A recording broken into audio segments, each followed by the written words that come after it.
I am very happy to see that our panel has already taken the stage.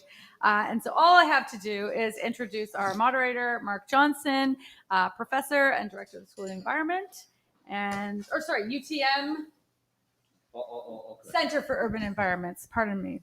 Over to you, Marc. Thank you very much. Yes, so Saga, I'm not the director of School of Cities. That's Professor Chappell. I'm the director of the Center for Urban Environments and the Canada Research Chair for Urban Environmental Science. And it's my pleasure to be moderating today's session with everyone. Welcome. We're excited you're here, including our international discussant that's coming in from Arizona. And so we're also excited that he could join us. What I'm going to do right now is the topic today is going to be achieving sustainable land use and reducing greenhouse gas emissions, particularly in urban areas and surrounding those urban areas. And I'm going to ask each of our panelists to introduce themselves and tell us a little bit about their research, because they've all been, except for our international discussant, they've all been invited here because they all won a very prestigious Urban Challenge grant. So they'll tell us a little bit about that.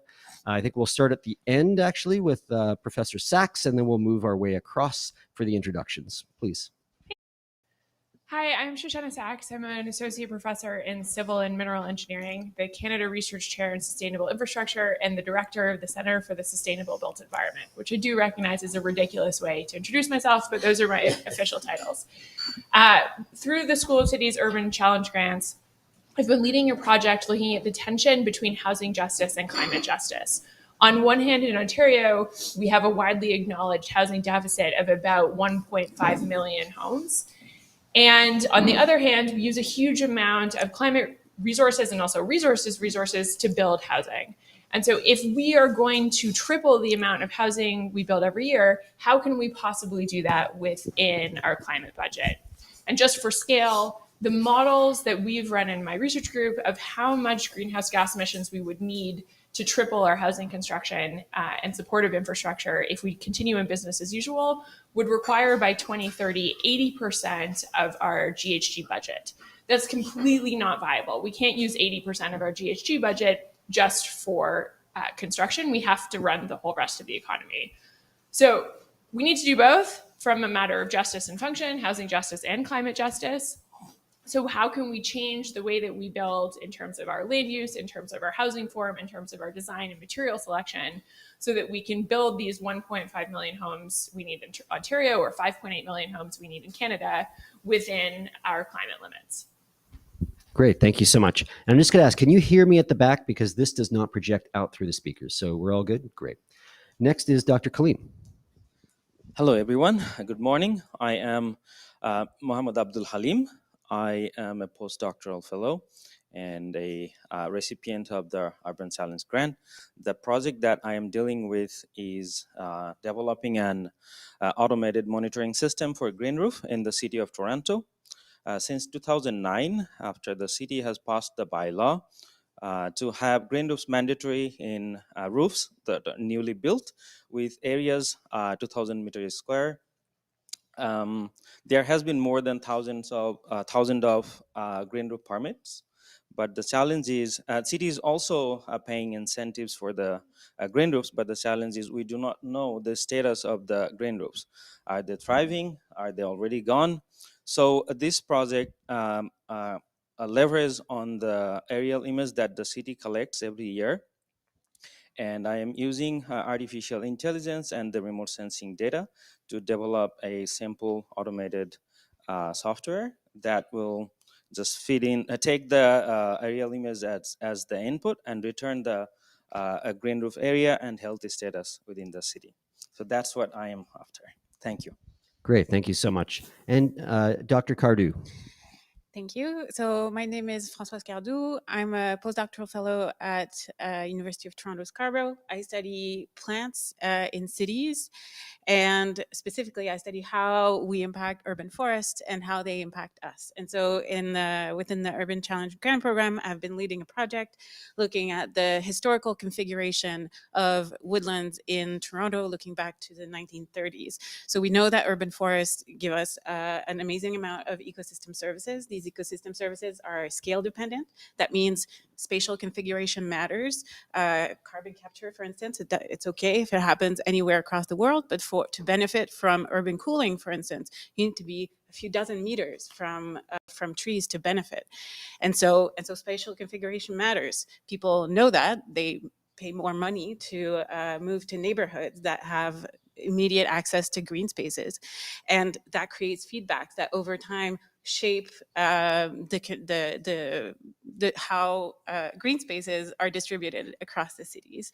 So we've been using photography looking back to 1930s, as well as machine learning. We talked about AI before, in order to map out what urban woodlands have looked like since then in Toronto, how they've changed, how the city has expanded, and how that has affected access to green spaces over that time. Thank you so much. And I'm going to ask Professor Chester from Arizona, to Arizona State University, I should say, to introduce himself and briefly tell us about your research as well, please. Great. Thanks all for accommodating me virtually, and delighted to be participating. Faculty member in Civil, Environmental, and Sustainable Engineering at Arizona State University, and I'm the director here of the Meta Center for Infrastructure and Sustainable Engineering. In general, I work on sort of recognizing the challenges of how infrastructure are the way that they are today, and the innovation and disruption that's at hand or that is needed in order to move them towards what we need them to be in the future. So we do a lot of work in Phoenix and in Arizona. We also do a lot of work across the United States and even other countries. That work focuses on climate adaptation, certainly, but we also work across issues of financing, cybersecurity, and legacy infrastructure issues, both as technology and governance structures. So happy to be participating. Thanks. Great. Thank you so much. So the way the rest of this is I'm going to have some prompt questions that I'm going to ask to our panelists here. And for the next 30 minutes, they're going to answer some of those questions. But if you have questions in the audience that you would like to discuss or have answered, please have them. We have people that you can write your questions. They'll be passed to me. And if we have time, I'll try to make sure that we ask those questions at the end. At the very end, we're going to give 15 minutes to Professor Chester to give his take on everything that we've been discussing. So the first question is a very big one. It's a very hard one.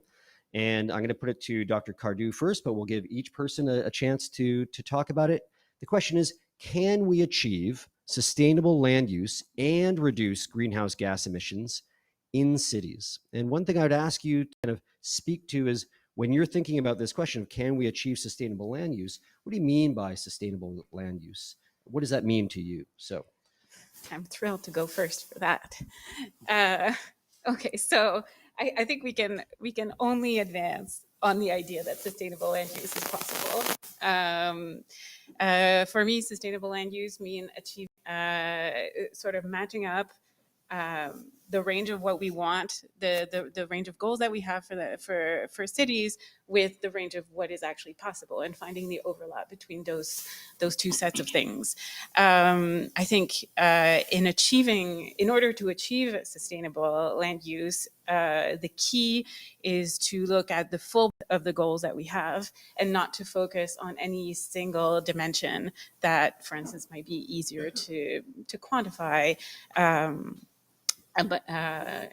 Because by focusing on this diversity of goals, so not just GHG emissions or not just access to forests, but the full breadth of the health and well-being that we look for in daily environment, we can sort of slow down the drive for people to leave the city and to continue the spread of an urban sprawl over ever larger extents.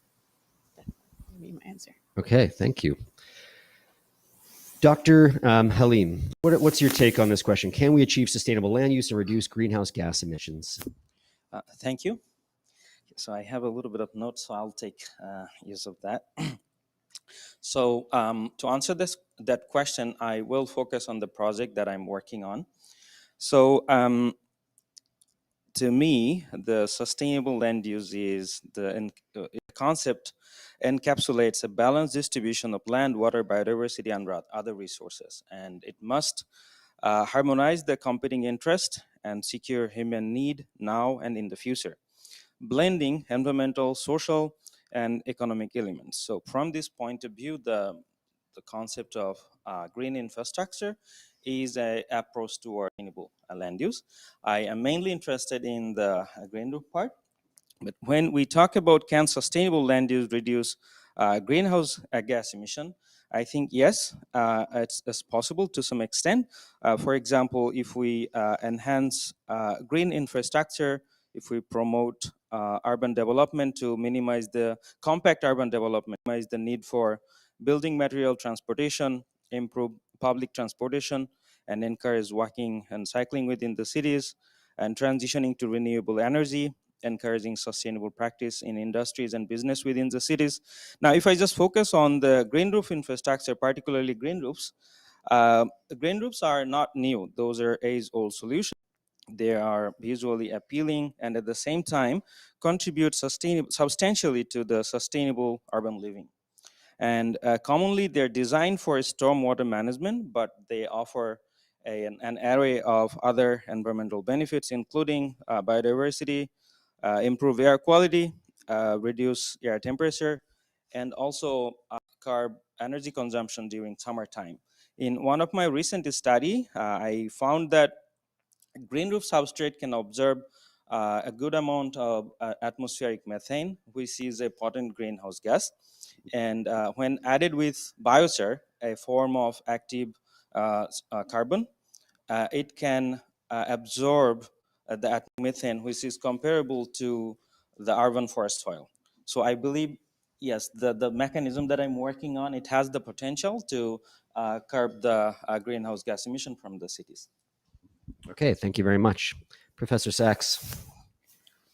There's so many different definitions of sustainability, so I'll go with the classic. Right? The Brundtland definition that we started was something that's sustainable is meeting the needs of today without compromising for the needs of the future. And this is something that we're facing all the time with our current discussions about where to build and what to build and where should we build it.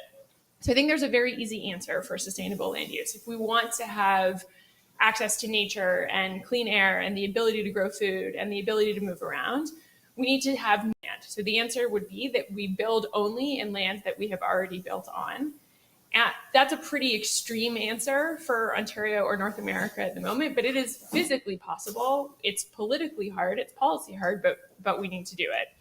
And then it is possible to do. And if I'm going to keep relying on other people's definitions for answers, Kant said you can just decide if something is moral on a simple question, the categorical imperative. You can ask, if everybody lived this way, could I live in that society? And so if we think about expansion onto new land and building a half-acre house in the suburbs on what used to be farm or forest land, if everybody did that in the world, if that was how we accommodated all human growth expansion or expansion in all of our cities, could we live in that world? And we actually couldn't. It would catastrophically crash all of our resources and sustaining systems. And so I think both from Brundtland and from Kant, we've got a pretty easy answer. We have to figure out how to build within our existing boundaries. So it seems like the current model is to both sprawl and intensify. So are you saying that we should not be kind of sprawling out, releasing the green belt, for example, and we should be kind of building up? Is that the solution that you're proposing? Yeah, there's a lot of different ways to intensify. We think about it could only be an 80-story building, but even the city of Toronto passed the multiplex bylaw last week or 2 weeks ago now, and 2 years ago the garden suites, which are increasingly legal throughout all of the province, though admittedly still quite hard to build. We could triple the population that lives in our existing areas just by changing how we're using existing land without things getting very much taller. It's politically hard, the policy is hard, and the logistics are hard, but it is technically very possible. And either of you, Dr. Cardou or Dr. Halim, have a view on what your fellow panelists have said about this? Okay, so yeah, I think the area that I'm working on, I agree that without expanding the city, there are ways to build, for example, green roofs. Those do not take additional space, And I think that's a very good use of the existing space, and it offers multiple benefits. So I think that's my opinion. Okay, so then going on to the next question, if we can, and I'm going to put it to Professor Saxe first, and we'll work our way to this one. So who's going to be affected most by these issues, and why? The people who will be affected most is anyone who plans to live another 20, 30, or 40 years. And so that, I will let people self-identify into that group. And it's so ubiquitous. Anything that we care about, our ability to grow and buy food, our ability to spend time in nature, our ability to get to work, our ability to pay our bills, our ability to afford somewhere to live. This extends dramatically from our choices about land use. One of the classic things you have in North America is people say they drive until they qualify. So you move far enough away that you can qualify for a mortgage or you can afford to pay your rent. But people who drive until they qualify spend almost as much money in transportation as they would have living closer to where they live. The average person in the United States, and this holds pretty true for Canada, spends about a quarter of their working hours paying for their transportation. So if you could just live near where you worked, work 9 months a year out of 12, and have exactly otherwise the same type of lifestyle. I mean, these statistics are so absurd, they're hard to believe. And now I have totally lost your thread of your question in my rant. So the question was, who will be affected most by these issues and why? So everybody, and particularly if you don't already have stable housing near a job and a nice place to live. Dr. Halim? Yes, I agree, because our cities are paradoxically the most contributor and at the same time most vulnerable to climate change, because we do not stop or aim for mitigating the greenhouse gas emission. Anyone living will be affected, and I'd like to stress that the marginalized group, for example, those are from the low-income communities, elderly children, they will be the affected most, because most often we find themselves facing an unfair share of exposure to the extreme weather events. Okay, thank you. Dr. Cardou. All right. I'll narrow it down maybe a little bit more than anybody under 60 or 50. I think that the people that will be affected most by these issues will be new incoming citizens to the city, or people currently living in neighborhoods that have been historically served, because they are living in neighborhoods where the problem is exponentially more difficult than neighborhoods that currently have access to green space and happen to be close to good working jobs. Once the neighborhood is built and it is densified, it becomes much more difficult to solve and to be creative about bringing in green infrastructure that can mitigate the impacts of climate change, for instance, bringing in green roofs. Once the concrete is down, the options are a lot smaller, and that will tend to reinforce the status quo. And so that's my answer. Okay, thanks. So I'm going to go a little off script here, if you don't mind, panelists, and we'll see if this generates some questions as well. Can we implement these changes to achieve sustainable land use and reduce greenhouse gas emissions equitably? You're talking about the newest immigrants, lowest income families, underrepresented groups being most heavily impacted by this. You know, in my own work, I've argued pretty strongly that we need to green our cities, and we need to do this particularly in low-income neighborhoods because of the many benefits of green spaces to not just wildlife and the environment, but to people. But people have all been back to me that, well, if you do that, then that's going to drive up the price of rent. That's going to drive up the price of land. And then the people that this is supposed to benefit will not be able to live there any longer. So can we achieve this type of sustainability equitably for everyone in our cities? Anyone? I think it's a question of supply and demand. So if we have a shortage of green spaces, then as Dr. Cardou said, people who can spend more money on where they choose to live will choose the green spaces. We see the same thing with subway stations, right? Land near subway stations in Toronto becomes more valuable, and so people talk about a fear of gentrification related to transit and services. What that message gives me about services, green space, or well-designed urban spaces is that we don't have enough of them and we need many, many more. Right? In the city of London, where there's good transit everywhere, transit has almost no impact on land value or gentrification. You can take transit to rich parts of the city and not rich parts of the city. It's not that greening will make a neighborhood too expensive. It's that greening only one neighborhood will make that one neighborhood too expensive. Okay, thank you. Other panelists. I agree. I think that the solution, this is a real phenomena. I know in Montreal there's been instances of neighborhoods resisting urban greening initiatives that were extremely well intentioned for fear of seeing rents go up.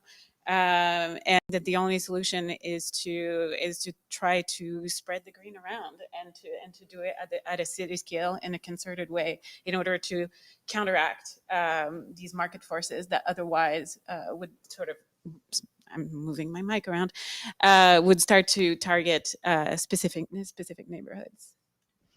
Dr. Halim, do you have an opinion on this? I'm not expert in this field, but I read one article. It's about the rich neighborhood has the highest vegetation cover. So that clearly indicates that the greenness has kind of become for the privileged. So if we are planning for a particular area like the localized sustain, I don't think it will be equitable unless we're spreading across the city. And do you think, again, going off script a little bit, do you think transit will have any role in trying to make access to green spaces and sustainability or achieving sustainable goals more equitable? So what role does transit have in all of this? Any thoughts? One of my favorite metro systems in the world is in Sydney for one particular reason. You can take the metro, just the totally normal subway, you get on it downtown, and you can ride it out about 45 minutes to Royal National Park, which is the second oldest national park in the world. And running around the outside of Royal National Park is about 5 subway stops. You'd have to check it. I don't remember exactly the number. And on one side, it connects to built up urbanish environments, and on the other side, it connects to Royal National Park. And this park is huge. You could hike multi-day hikes across Royal. And so when we talk about green space and subways or public transit at all, we generally don't talk in this region about using public transit to connect to our parks. Like Rouge National Park, which is the largest urban national park, is near a GO station, sort of at the bottom, but not otherwise very accessible by transit. It's one of the things that are starting to come up in talks about the Ontario line, which will be running along the Don Valley. Toronto has a huge ravine system, but you don't necessarily know it's there or how to connect into it. And people are starting to talk about connecting this as well as other kinds of services. And by Sydney, we're not talking about Nova Scotia, I assume. I'm not familiar with Sydney, Nova Scotia's subway system or large national parks. No, I think it's in future development, actually. Any comments on the infrastructure, on the transit infrastructure idea?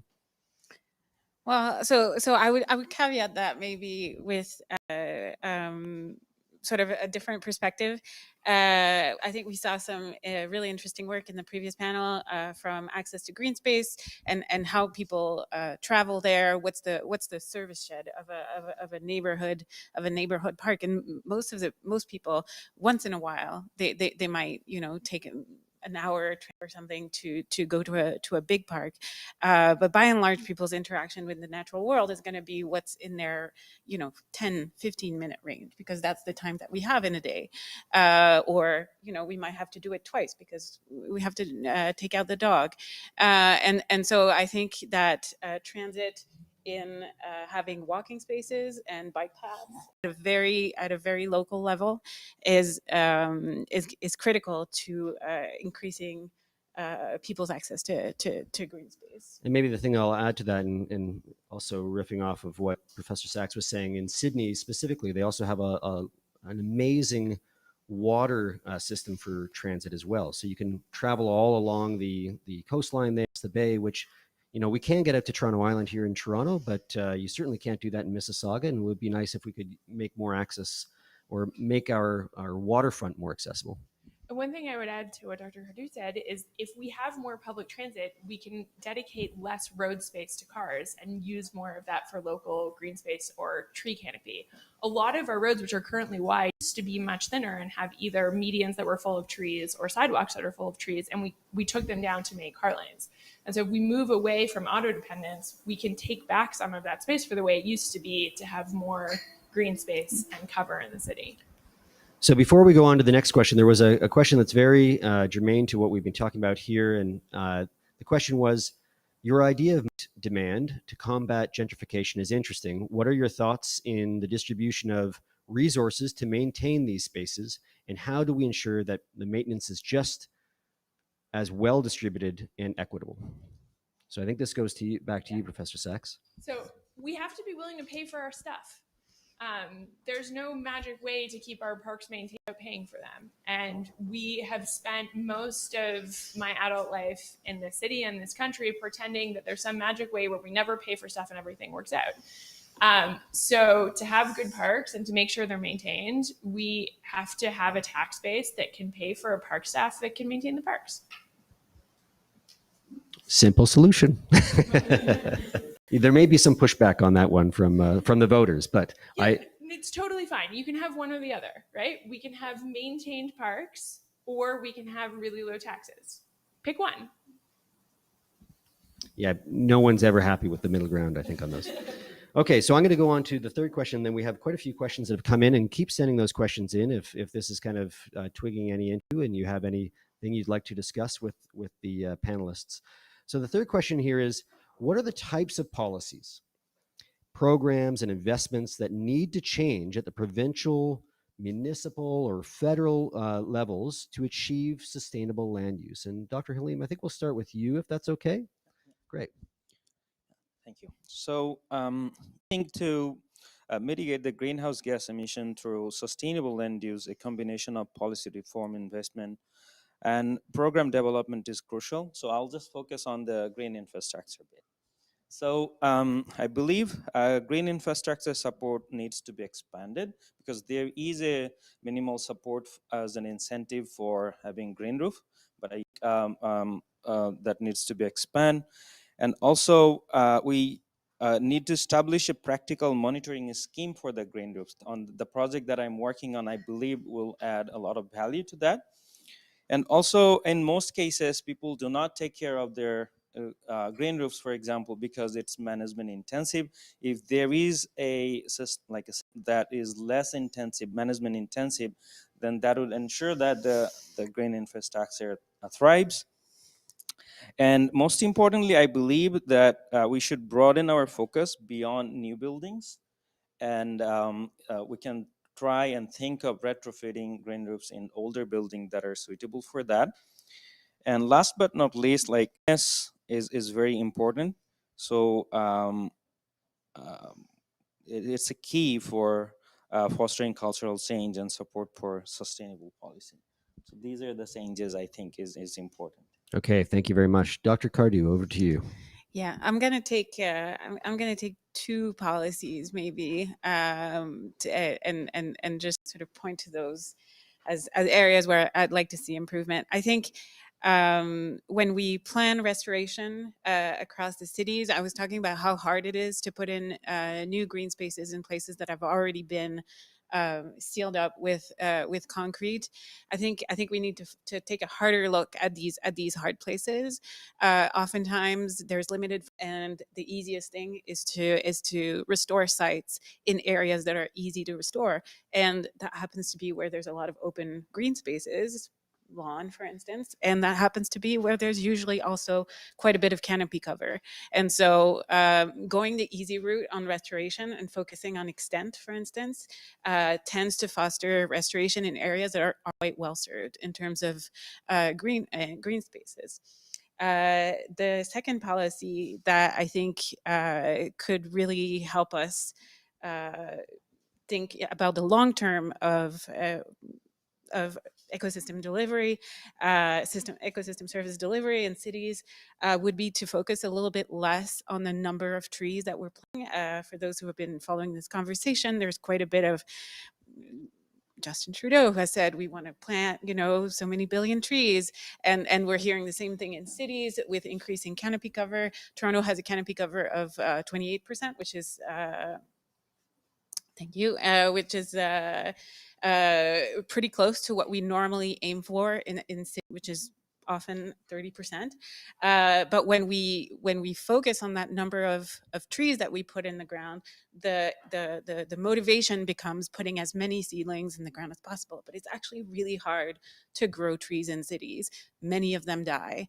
And so if we focus a little bit less on the number of trees that we put in the ground, even though it's a useful political number to say to mention at the end of the term, it doesn't mean that this many trees have been established. And so I think we can refocus on establishing trees and maintaining them through their lifetime and through their old age, where they can produce a whole new suite of ecosystem services like wildlife habitat and biodiversity services. Great. Thank you. Before we go on to more of the questions from the audience, we'll give the last word to Professor Saxe. There are a lot of different scales at which we can talk about sustainability or ecosystem services when we're talking about land use. We could talk about it at the tree level and the individual park level. I'm going to go for the level of land use planning at the level of the entire region. And we are seeing and have seen more change in land use planning past 4 or 5 years. And I would say even in the past year than we'd seen for a generation. It is now legal all over Ontario to build 3 units on a single lot. The details are not that practical, but it is at least in theory legal, whereas until a few months ago it was illegal. It is going to be legal to build up to 4 or 5 units on any given lot in Toronto. So much pressure because of the housing crisis across North America to let go of very, very unsustainable land use policies that we had put in place in the 50s and had mostly suffered through for the half century since. So I'd say at the moment we've got 2 main things that we need. One, we need the provinces to back off on sprawl. So Ontario has been doing one thing with the right hand and the other with the left, that they'll go with densification as opposed to sprawl. And then we also need to make sure that things that we are making legal on paper, that the processes that go along with them are not so onerous that they're illegal in practice, even if they're theoretically legal. All right. Thank you very much. Okay. We've had a lot of good questions, and we won't have enough time to go through all of the questions, but we'll go through as many as we can. And some are quite challenging, so this should be a fun conversation. So this one comes from, I believe, John Godfrey. Says there is a movement called the Century Project to increase Canada's population to 100 million. I think we're now at 40 million as of this year. This has huge implications for Canada's cities. What is a more responsible target population for Canada in the next 50 years? Would anyone like to take this question? No small questions here. You go for it first. So thank you, John, for the easy question. By 2050 is both time and a short time, right? It's a long time in the scale of the life, but a short time in the scale of infrastructure, which is part of our tension here. I'm not going to pick a number because what is a responsible population target depends entirely on how responsible we're going to be about responding to our population targets and to our population growth.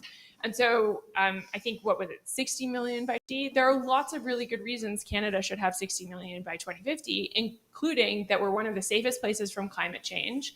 We're one of the few remaining high-income countries that are welcoming to immigrants. And this is a really good place to live. And we have an aging population that needs people to support it. So there are lots, I could go on. There are lots and lots of good reasons. So the question then becomes, are we going to step up the challenge of adapting our country to that population? And can we do it in a way that's sustainable? We did it in the 70s. We did it in the 40s, 50s, and we also did it in the early 20th century. So we have done this before. So I don't think it's a question of what is the right number, but are we going to be big kids about the amount of change that comes with that? If we want the benefit, we also need the change, which would mean, moving away from an automotive-based transportation system. It would mean moving away from a ground-based single-family white picket fence idea of what's a reasonable way to live, it would mean investing in more schools. It would mean investing in more public transit. It would mean investing in better parks. And so are we going to pay for that or not? And are we going to hire qualified design professionals and construction workers to make it possible? We absolutely can do that in 27 years. If we're willing to be ambitious about the future as opposed to nervous about can we continue to live in the past. Okay, I'm going to go on to the next question, if that's all right. So question from Professor Dave Gordon. Given that 2/3 of the Canadian population live in suburbs, how can we make our existing suburbs more sustainable? Can you suggest good case studies of better practices? Anyone? Dr. Cardou, you've been looking a lot at the historical land use. Is there any kind of secrets in there that we can think about with the suburbs? Okay, I'm just formulating my thoughts. Yeah, I think we can. Well, the suburb model is really a product of decades past. I think if we're gonna stop the sprawl, the suburbs are gonna have to. We're gonna have to have a new look to the suburbs. I know that there's been quite a bit of interest in so-called gentle density or mid or distributed density, if you will. So if I had to point to some interesting case studies, I would point to Paris and Montreal that have been moving in that direction. So not investing in 30-story buildings, but building up several stories and mixing up the types of housing that you have in some of these suburban landscapes. Once you do that, there's quite a bit that you can do for greening. And on the other hand, there's also kind of the opposite of case studies. There's also cities in Canada right now that are still implementing, I would say, the tools and the practices that we had and that have led to the shape of Canadian cities and their spread quite a bit. So Quebec City just sort of ended a years-long debate over whether or not to build a new bridge to an area that doesn't have any resident or doesn't have much residential development, and that would consequently vastly increase the motivation to move there and build new houses, and so largely increase spread. And so I would say that up until maybe 2 weeks ago, that was going to happen. It's not. So I'm hopeful that maybe we're learning from the past, but it's still very much with us, and I think that the reflex is still very much to build more highways out to new undeveloped land. So we can curb that and maybe go towards the just building up a little bit. Yeah, I'm glad you mentioned the highway issue. I think with the suburbs in particular, we're often kind of build houses, but we don't think about transit first. And you can see the problem with that now with Mississauga, where we're trying to play catch up on the transit systems, including building an LRT up to here, Ontario, and people just can't get around except for in their cars for the most part. That's not giving entirely what the My Way has done with the transit system, but it's largely true. I think the other issue with sustainability in the suburbs is, it seems that in the city, people are much more likely to embrace kind of greening their own little space, whether it be an apartment, balcony, or a little patch of land that they have in front of their house. But in the suburbs, people like to just tend to every blade of grass and make sure that they have as the perfect grass as possible. And you just feel the pressure from your neighbors. I'm speaking, this is a bit of a therapy session right now. You feel the pressure from your neighbors, but I think we're at a tipping point actually, where there is actually a lot more acceptability to have green spaces in your own front yards. And there's a very powerful concept that came out of the David Suzuki Foundation of trying to create a national park in your own personal space. Your image of a national park. It doesn't have to be the same as what yours is or what yours is or what yours is, but imagine if everyone tried to create their own little piece of national park heaven in whatever space, whether it's a window in a condo or their own detached dwelling, we could change this country and our cities. And I think we're at the tipping point where people are really going to start doing that. Okay, so we're going to move on to the next question. We still have 5 minutes for questions here.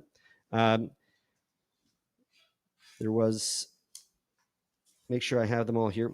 So are there any cities in 2023 that are using carbon capture right now for sustainability? No. Yes. No. Mean? I mean both that the technology for carbon capture using machines is not mature enough that it's being used in any kind of real way. That's a lab scale technology. And that urban trees or biophilic material are not functionally negative carbon. And there's just no negative carbon at the moment is basically fiction. So can you elaborate on the trees part?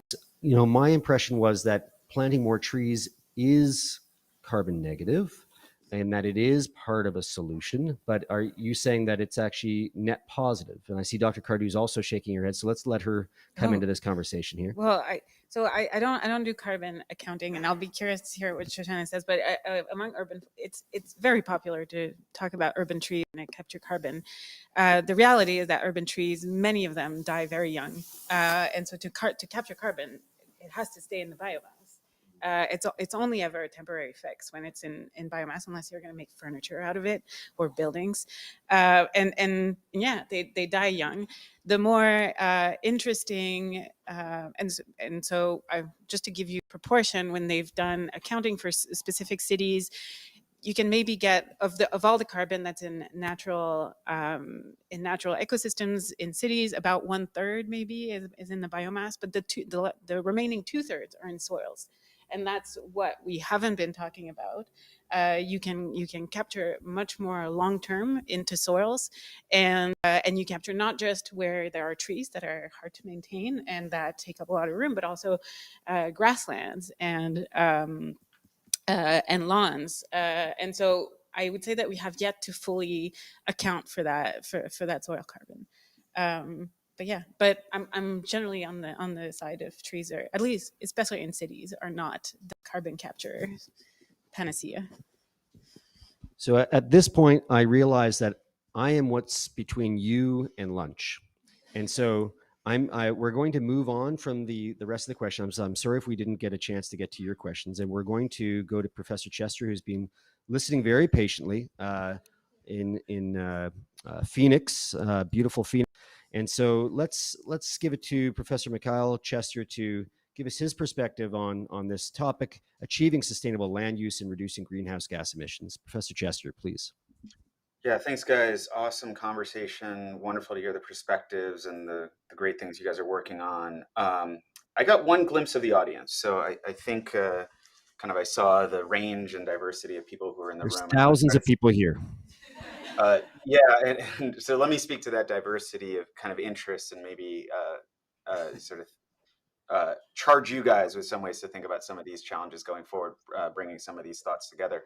So there's 2 things that I want to pick up on. The first is around governance, and particularly in the context of greenhouse gas emissions, but in general around the issues that we're talking about of sustainability, whether it's greenhouse gas reductions or climate adaptations or urban greening or anything in between, social justice, equity, and so on. The other concept that I want to introduce and maybe usage with some of the concepts and research projects and interests that you guys have is this framework of social, ecological, technological systems thinking, particularly when it comes to cities where the technological side might be infrastructure, it might be something a little bit bigger than that.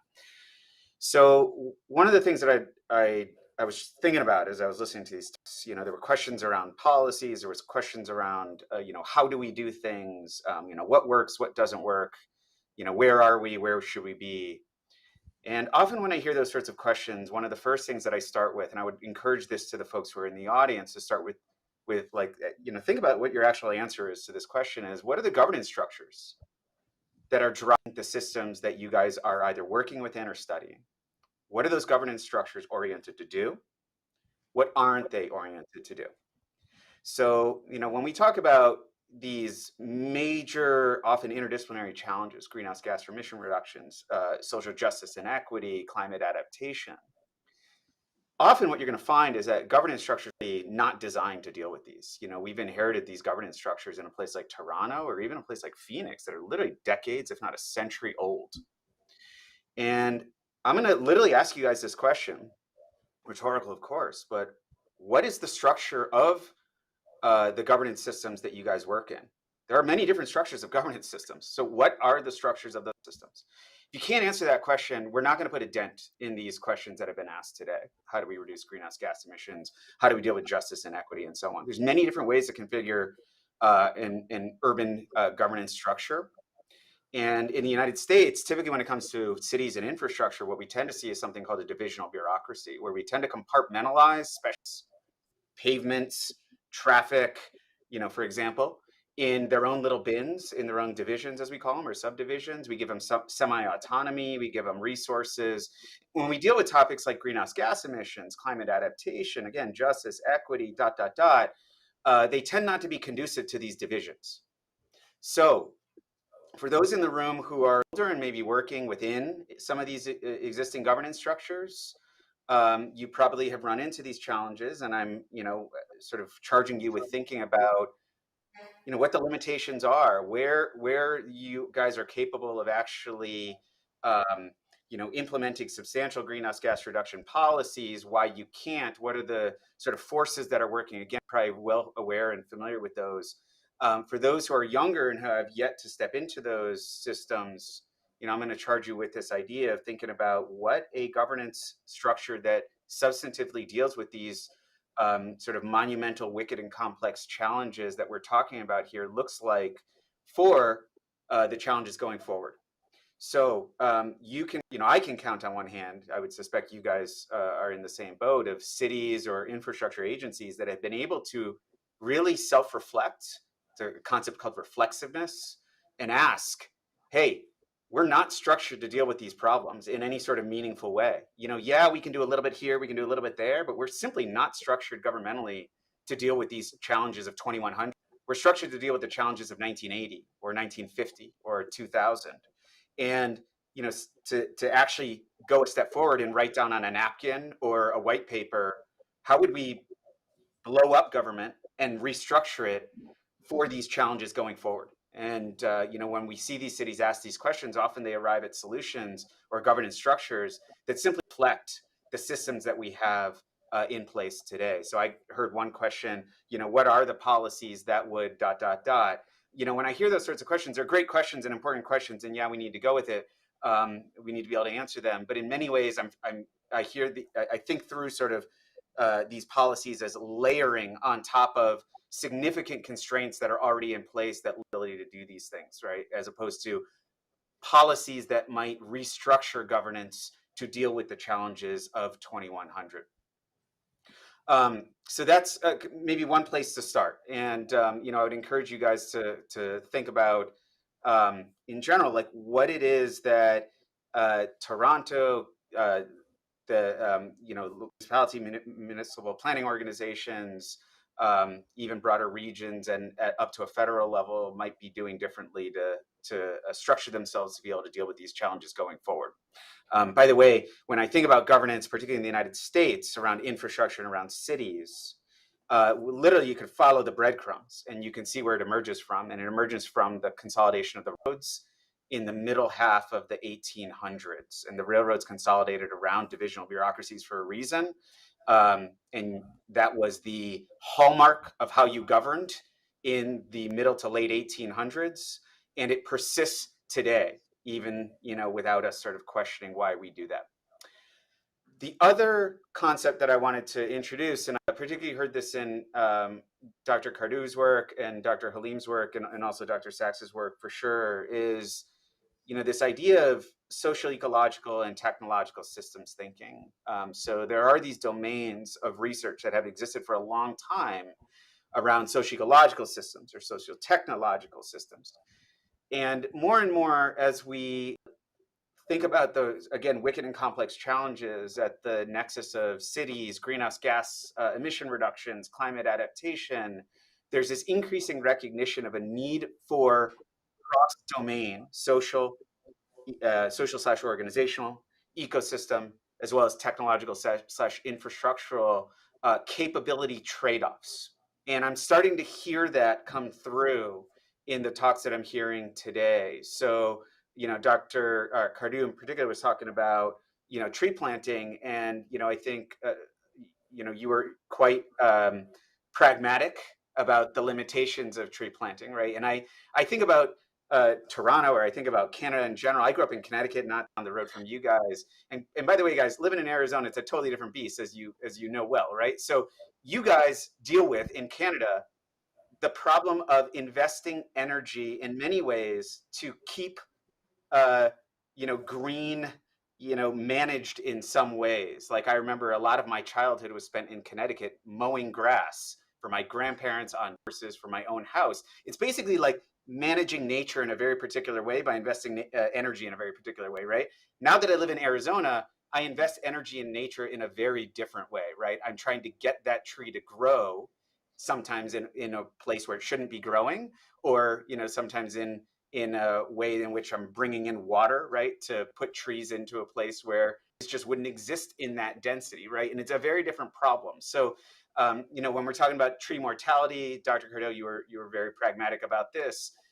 Trees don't survive in cities. I think the mortality rate that I'm familiar with is about 50%.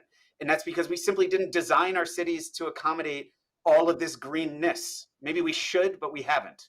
So, going back to my earlier comment, a sort of need to rethink how we're governing to let in these new capabilities that we have simply kept back for a very long time. And there's a growing body of work that, I think you guys are touching on and definitely working within, that's about social, ecological, technological systems thinking and trade-offs. I'll give you an example. I co-led a massive center for the U.S. National Science Foundation on socio-ecological technological systems, SETS thinking, across 12 cities, which we didn't get into Canada, but we were up by Buffalo and all the way down to Valdivia, Chile, as well as a bunch of cities in between, a lot in the U.S., a lot in the Caribbean, a lot in South America. This question, how would you deal with flooding, for example, in Atlanta versus Phoenix, right? And your solutions are going to be very, very different, like urban flooding.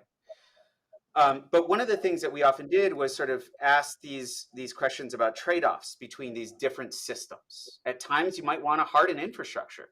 At times, you might want to rely on hardening of infrastructure, as we've done for the past 100 years. Let flooding come in, but do something on the ecosystem side to attenuate the effects, the consequences of those floods, right? So it's sort of recognizing these trade-offs.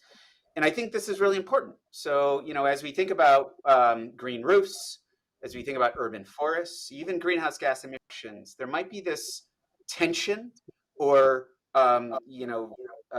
navigating of the tensions between these different domains, and recognizing at times you might want to go with, infrastructural solutions. At times you might want to go with green solutions. I'll give you guys an example. We did all this research in South Phoenix, sort of poor Hispanic neighborhood, showing how vulnerable they were to floods. Then we went to the community. This is very much a knowledge co-production exercise, working with stakeholders to drive the research.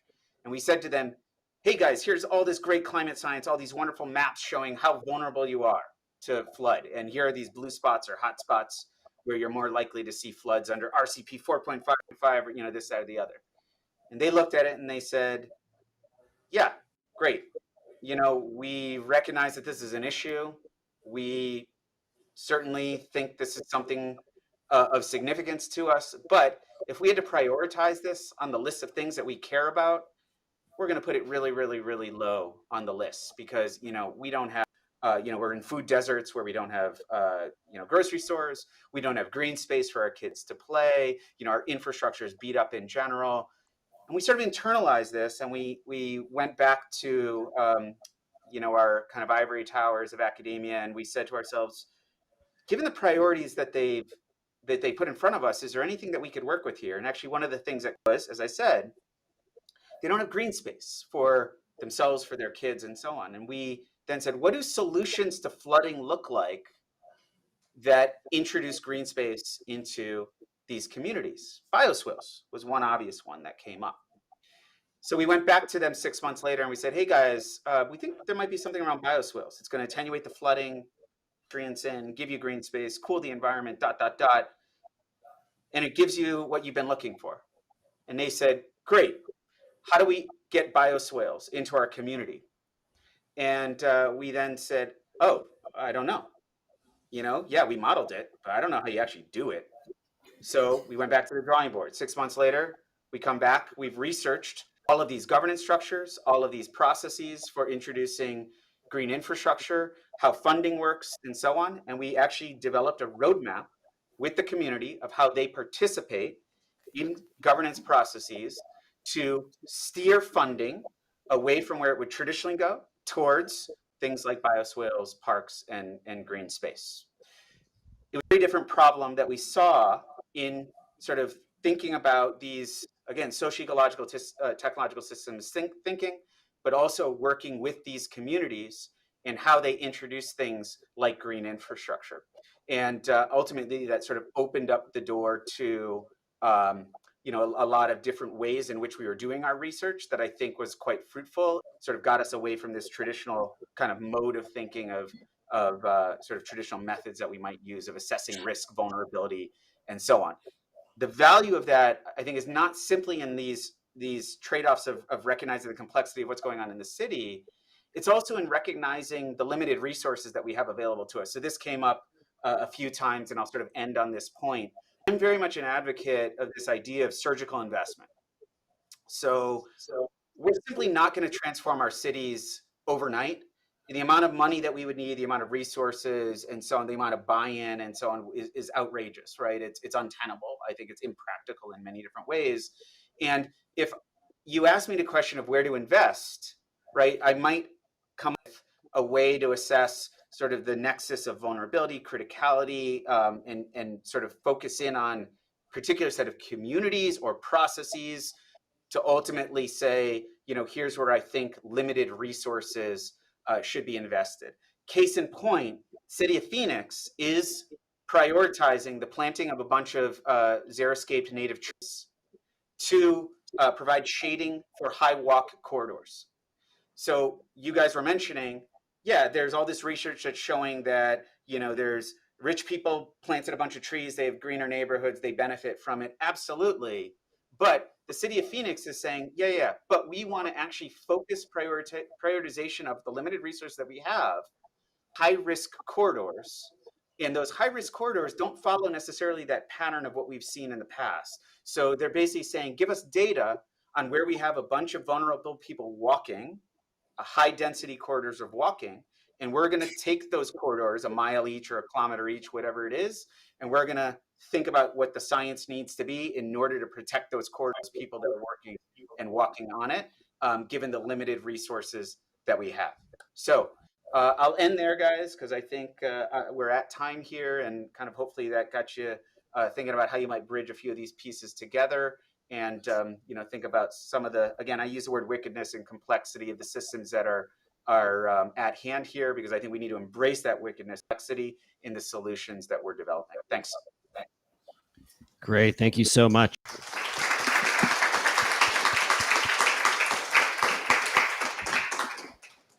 That was perfect timing. It was very insightful and inspiring. And I want to thank all of our panelists for participating today. That was a great discussion, and all of you in the audience today and everyone that's online for being with us. I learned, and I hope you did as well. So enjoy lunch.